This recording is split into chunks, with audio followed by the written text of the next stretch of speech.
And we are live, Toronto Stevie live. I haven't been on for a long time, but I thought I'd give a Smackdown summer report and some wrestling news, couple of big stories happening in the world of professional wrestling. Like and subscribe to my channel. I wish I could put on some more videos, but I'll try to do my best. One of the big news that's been happening is the passing of the original Midnight Express member Dennis Conry. When I was watching wrestling back in the 80s, the Midnight Express team that I mostly remember was Stan Lane and Bobby Eaton. But before Stan Lane became a member, Dennis Conry was one half of the team.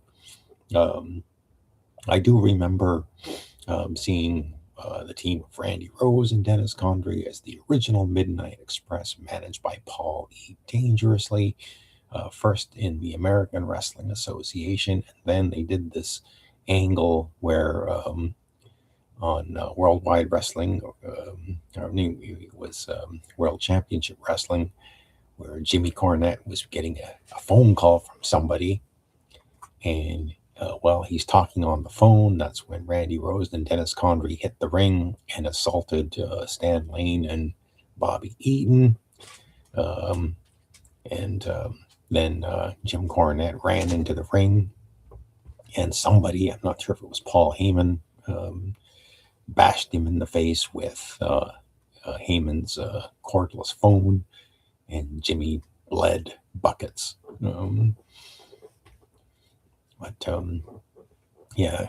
Dennis Condrey has passed away. I believe he was like about 74 years of age. So rest in peace, Dennis Condrey. I'm sure you can tune into Jim Cornette's podcast. He'd probably have a lot to say about Dennis Condrey. He had cancer as well in his later years. The other news, the major news, was Ted DiBiase Jr., the son of the $1 Million Man, who, after he left WWE, he got into a lot of trouble. So I have to put my glasses on. But he was on trial for embezzlement. Or fraud. So this is from TMZ Sports. Ted DiBiase Jr., son of the $1 Million Man, acquitted by a federal judge on charges, one count of conspiracy to commit wire fraud, receiving federal funds, 2 counts of theft, receiving federal funds, and 4 counts of money laundering. Basically, Ted Jr. was looking at years and years and years in prison, but he was found not guilty. He afterwards he made a statement saying, "I'm so thankful that it's over." So Ted Jr. Avoids the slammer.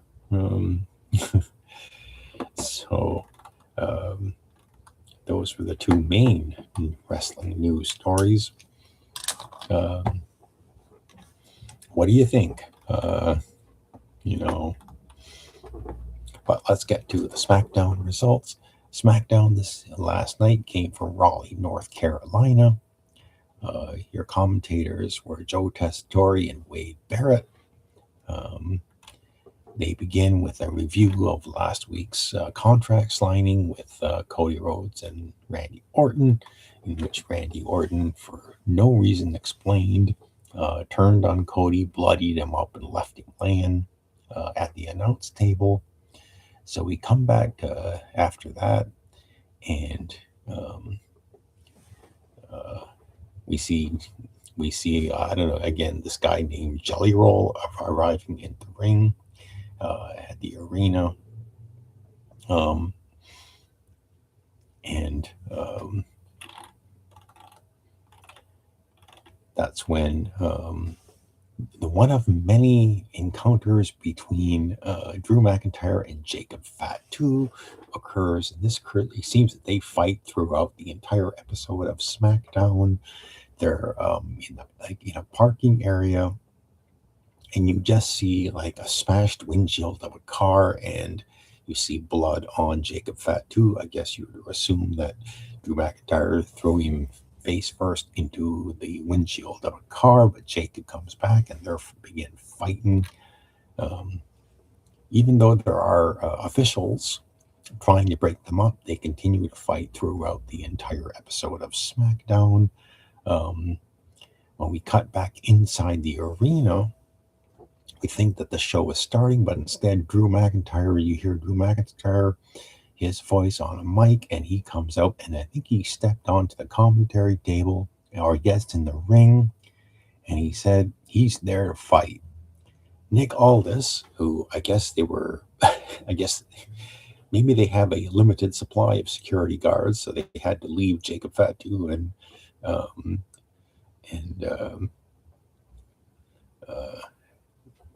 so where did Jacob go? But Drew somehow on his own comes into the arena. He's confronted by the security and Nick Aldis, and they basically he wants to know what's wrong. You've had every opportunity given to you, and you still act like a maniac. He says, you're doing your very best to make your way to unemployment. And Drew comes back with, I tried to quit, but I got a better idea. He takes a shot at Nick Aldis' son, and this brings out Jacob Fatu. And once again, Drew threw him into the barricade, and they kept on fighting. And I think, this is when Jacob jumped up onto the barricade, and then he did a flying headbutt onto Drew McIntyre through the announce table, and that was the end of the opening segment. Coming back from the commercial break, we finally get the opening match of the night is for the WWE Tag Team Championships. The champions, Tama Tonga and JC Mateo, defending the titles against the makeshift tag team of Damian Priest and R-Truth. This was a very quick match, probably went through one commercial break, but it was the makeshift tag team. I think they won a gauntlet match the week before. You had the Wyatt Six come out at one point to chase off the MFTs, Tama Tonga and the other guy. And they chased them off, Solo Sikoa and Tama Tonga. And this allowed R-Truth and Damian Priest to hit the finisher moves. I think it was R-Truth got the AA on JC Mateo. At one point, Uncle Howdy tried to take the lantern back, but JC Mateo interrupted it. And then when he ran back into the ring, he got an AA from R-Truth, pinned 1, 2, 3, new WWE Tag Team Champions, R-Truth and Damian Priest. So R-Truth goes from the hardcore champion to the WWE Tag Team Champion.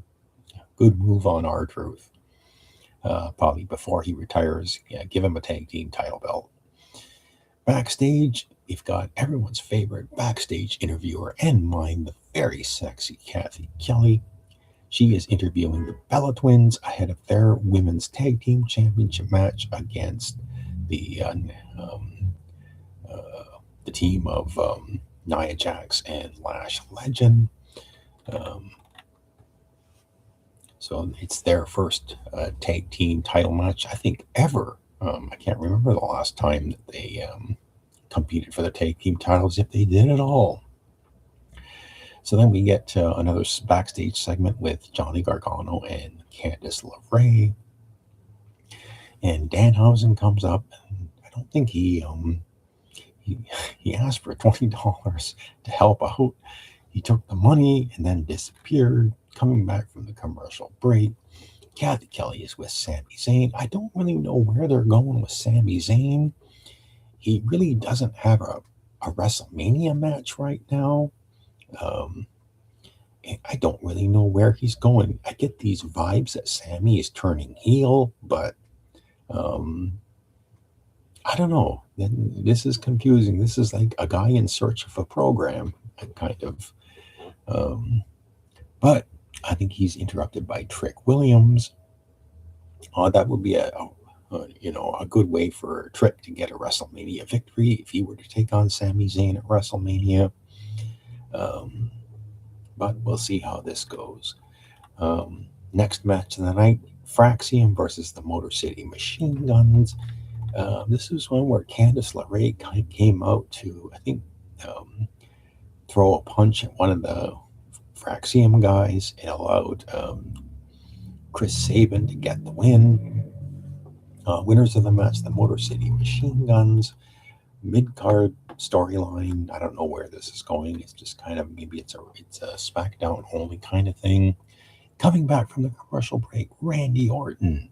His music hits and he comes out and he gets on the microphone, gets a chair, sits down in the middle of the ring, and he basically, I guess this is where he tries to explain himself. He says he gives high fives, he signs autographs.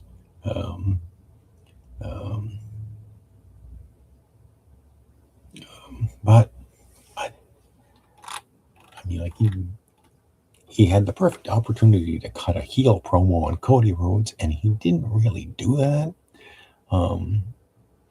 So instead, he was talking about his legacy, talking about winning a 15th world title, and that not too long ago, he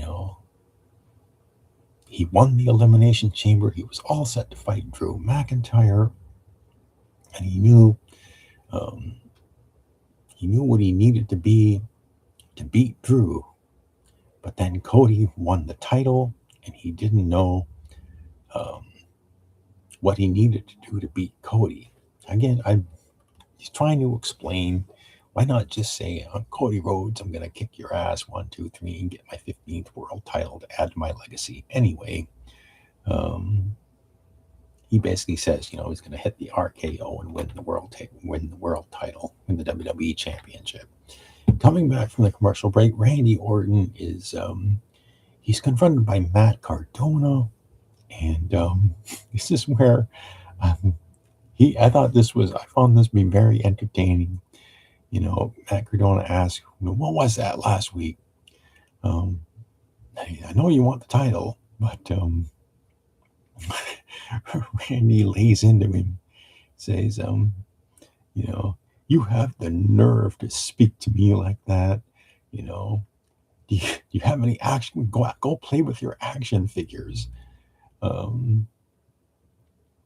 So basically, Orton just beat up Matt Cardona and tells him to stay out of his business.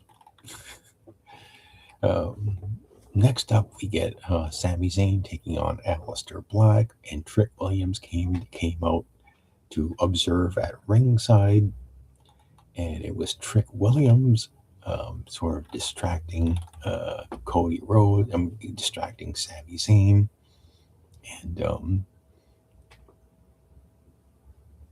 I think Sami Zayn knocked him out, or knocked down Trick Williams, climbed back into the ring, walked right into a Black Mass kick from Aleister Black, went down. Aleister Black covered him 1, 2, 3. Aleister Black gets the win. Again, I'm not really sure where they're going with Sami Zayn, but if it's building towards a Trick Williams match, Trick should go over WrestleMania. Nick Aldis is backstage with Matt Cardona, and Matt Cardona tells him, he wants a match against Orton. But But Alda says, no, that's not going to happen. Carmelo Hayes comes in. I guess he's going to have another open challenge. And this time it's Ilya Dragunov, who resisted wrestling him weeks ago, now says he wants the match. So that's going to happen later on tonight. Coming back from the commercial break, we get, again, something at all. But that seems to be a running theme on WWE television, whether it's on Raw or SmackDown. You get Jade Cargill coming to the ring, and basically what she does is she calls out Rhea Ripley. So Rhea Ripley comes out, and these two go back and forth, and they don't get into a fight, but basically it's just a back and forth, cutting promos on each other. At one point, Jade just gets out of the ring, starts walking up the rampway when she's confronted by B-Fab and Mia Yim, and it looks like you wonder if they're going to get into it with Jade, but instead Jade just steps to the side, and B-Fab and Michin surround Rhea Ripley.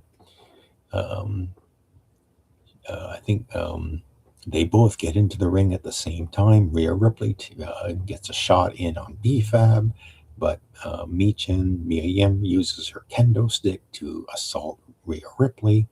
And this allows Jade Cargill to get in the ring, beat up Rhea Ripley, and hit the Riptide on her.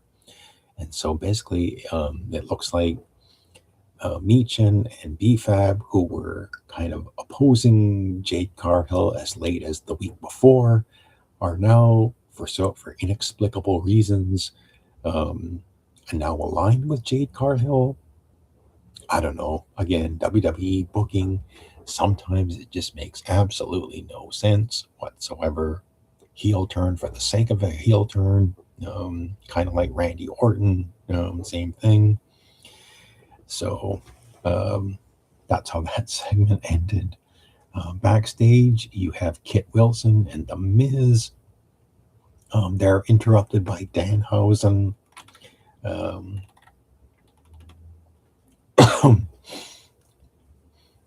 This is how Danhausen, I guess, is going to earn his living. He's just doing backstage segment after backstage segment. Not really, no in-ring action from him yet at all. Elsewhere backstage, the MFTs are Solo Sikoa is pissed off that they lost the tag team titles. I think JC Mateo suggests they just give the lantern back to the Wyatt Six. And we get another brawl between Drew McIntyre and Fatu. Coming back for the commercial break, WWE United States Open Challenge, Carmelo Hayes defending against Ilya Dragunov. This was a hell of a match. Went through a couple of commercial breaks, and it was Dragunov going for a powerbomb, but Hayes reversed it into a sunset flip and got the pin. Lots of near falls, great wrestling action. This was probably the match of the night. Highly recommend you watch it. Carmelo Hayes retains the U.S. title. So finally, we got backstage. There's a segment there with Jelly Roll and Randy Orton. Randy kind of plays the babyface in this segment with Jelly Roll. He's not angry. He doesn't attack Jelly Roll. They just kind of go back and forth. I guess because Jelly Roll had more to do, and Orton had something else to do. So he really didn't get into it with him. And they actually ended the segment hugging each other. Coming back from the commercial break, Kit Wilson is in the ring and he calls out Jelly Roll. So Jelly Roll comes out, and at first I'm kind of wondering, do they want to have like a rap battle or something? But no. Kit Wilson calls Jelly Roll a jerk and says, and he does these rhymes. I think he does these rhymes. He tries to do a rap or some sort of thing.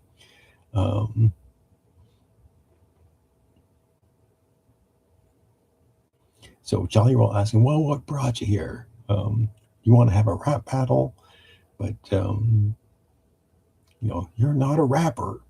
Um, um, don't compare me to her. Kit Wilson says, now don't compare me to a rapper, but I'm better than that and better than you. He says, no rap battle, but tonight they're going to have a slam poetry. And Kit Wilson has this little book in his hand, and he says, Jelly, he can talk all he wants. He can talk all he wants, but he has no class. Just a couple of face tattoos and a criminal past. He calls him a jerk, but at least it's proof that Ozempic works. But nonetheless, Jelly Roll makes these comments about Kit Wilson's mother. Anyway, this basically ends. Kit Wilson hit Jelly Roll with a spinning elbow and left him laying. There's a backstage segment with Kiana James and Julia, and I think they were confronted by Chelsea Green, and they just got rid of her. Coming back from the commercial break.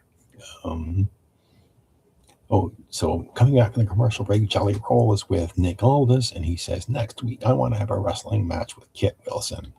So I guess Nick Aldis makes the match.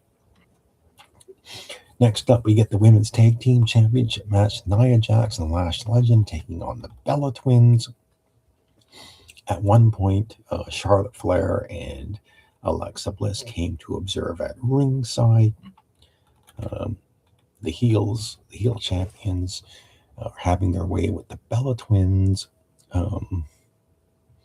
Just no real match. The heels get most of the shine in this match. At one point, one of the heels is at ringside, and Charlotte Flair attacks her, and the referee immediately calls for the bell.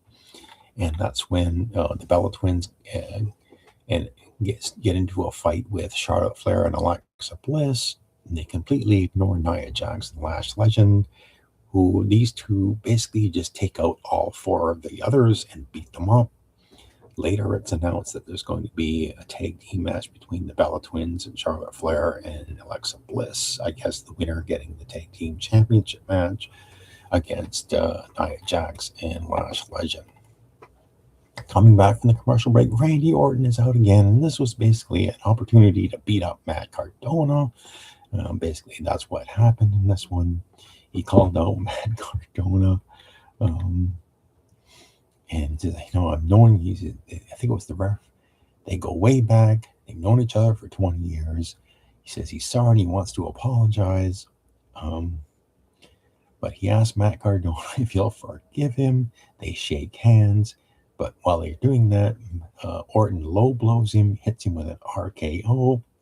And as the officials came out to get Orton out of the ring, the fans were yelling one more time at Randy Orton. I guess the fans wanted him to beat up Cardona even more. And I think Randy did place Cardona's arm inside of a chair. And while the officials were breaking it up, Orton just broke away from them and slammed his foot on the chair and smashed Cardona's arm.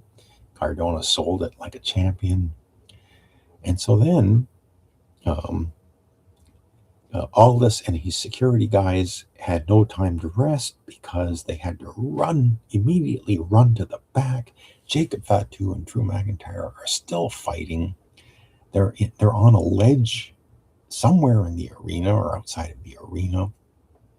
And as SmackDown goes off the air, both Drew McIntyre and Jacob Fatu somehow find themselves on the opposite side of a barricade, and they both fall off this ledge. Who knows what they landed in? Probably airbags, but nonetheless, they fall, and that's sort of the cliffhanger as SmackDown goes off the air. Really nice cliffhanger to see what happens. Do they end up in the hospital? Who knows what? But this is to be continued next week. So we'll see how that one goes. But that was SmackDown. That was your SmackDown summary. I certainly hope you like and subscribe to my channel. I'll keep trying to do more. In Your Head Wrestling Radio, Tuesday nights. Now Nasty Neil, I'm sorry, hosting it by himself. I do post that whenever it comes on, and share it with everybody, because I try to get on every week. And catch me on that show. Catch me on Toronto Stevie Live. And like and subscribe to my channel. Thank you very much. Leave a comment if you'd like. And I am out of here.